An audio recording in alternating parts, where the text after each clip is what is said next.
नमस्कार, स्वागत है आप सभी का एक बार फिर से हमारे चैनल में। दोस्तों, जैसा कि आप सभी को पता है कि अब हम एक नए महीने में प्रवेश करने वाले हैं जो कि है जुलाई। और ऐसे में आपको बता दूं कि जुलाई यानी कि कल से ही दोस्तों आप सभी की लाइफ में कई ऐसे नए नियम, कई ऐसे नए बदलाव आने वाले हैं जिसके बारे में जानना आपके लिए बहुत जरूरी है। अगर आप इन नियमों को नहीं जानते हैं तो यकीन मानिए आपका बहुत बड़ा नुकसान हो सकता है। आपको पैसों की लेन देन में बड़ा कटौती हो सकती है और आपका बहुत बड़ा नुकसान होगा। इसलिए आप सभी इस वीडियो को अंत तक देखिएगा। मैं आपको बताऊंगा कि वो कौन से बड़े बदलाव होने वाले हैं।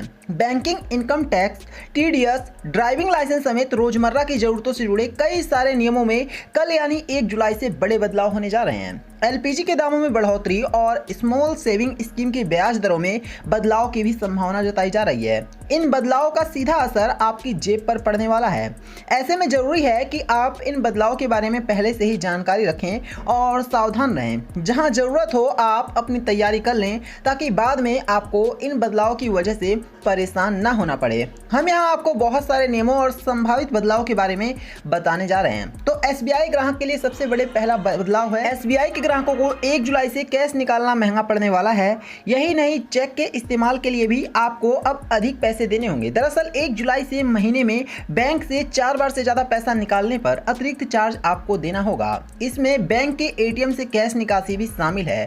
4 बार के बाद हर निकासी पर आपको 15 रुपए और जीएसटी जोड़कर चार्ज देना होगा। इसके साथ ही नया आईएफएससी कोड अब आपको करना होगा इस्तेमाल। जी हाँ, जैसा कि आप जानते हैं कि सिंडिकेट बैंक का केनरा बैंक में विलय हो चुका है और पुराने आईएफएससी कोड की वैलिडिटी 30 जून को खत्म हो रही है। 1 जुलाई से पुराने आईएफएससी कोड्स को डिसकंटिन्यू कर दिया जाएगा। ऐसे में ग्राहकों को 1 जुलाई से नए आईएफएससी कोड अपडेट करने को कहा गया है। साथ ही बैंक ऑफ बड़ौदा में हो गया है अकाउंट तो आपको करना होगा कुछ ऐसा। जी हाँ, आपको बता दें विजया और देना बैंक का भी विलय हो चुका है बैंक ऑफ बड़ौदा में। ऐसे में पुराने दोनों बैंकों के ग्राहकों को आईएफएससी कोड अपडेट करने को कहा गया है। इसके अलावा टीडीएस और टीसीएस अब ज्यादा कटेगा। दोस्तों, पिछले वित्तीय वर्ष से इनकम टैक्स रिटर्न नहीं भरने वालों से 1 जुलाई से ज्यादा टीडीएस टीसीएस वसूला जाएगा। यह नियम उन टैक्स पेयर्स पर लागू होगा जिनका सालाना टीडीएस 50,000 रुपए या इससे ज्यादा होता है। बता दें कि इनकम टैक्स रिटर्न नहीं दाखिल करने वालों के लिए लागू दर से अधिक पर टैक्स डिडक्शन का प्रावधान किया गया है। इसके साथ ही इन बैंकों के ग्राहकों को अब बदलना होगा चेकबुक। जी हां, आंध्रा बैंक कॉर्पोरेशन बैंक के साथ मर्जर के बाद यूनियन बैंक ऑफ इंडिया ने ग्राहकों को नए सिक्योरिटी फीचर्स वाले चेक का ही इस्तेमाल करने को कहा है। 1 जुलाई 2021 से उनके सभी पुराने चेक इनवैलिड हो जाएंगे और उनको नया चेक लेना ही पड़ेगा। साथ ही एलपीजी सिलेंडर के दाम में बदलाव की संभावना है। दोस्तों, हर महीने की पहली तारीख को तेल कंपनियां एलपीजी सिलेंडर के दाम का रिव्यू कर नया रेट जारी करती हैं। दुनिया भर में आर्थिक रिकवरी और पेट्रोलियम उत्पादों में लगातार हो रही बढ़ोतरी की वजह से ऐसी संभावना जताई जा रही है कि तेल कंपनियां इस बार घरेलू रसोई गैस सिलेंडर के प्राइस में इजाफा कर सकती हैं। साथ ही स्मॉल सेविंग स्कीम की दरों में बदलाव देखने को मिलेगा।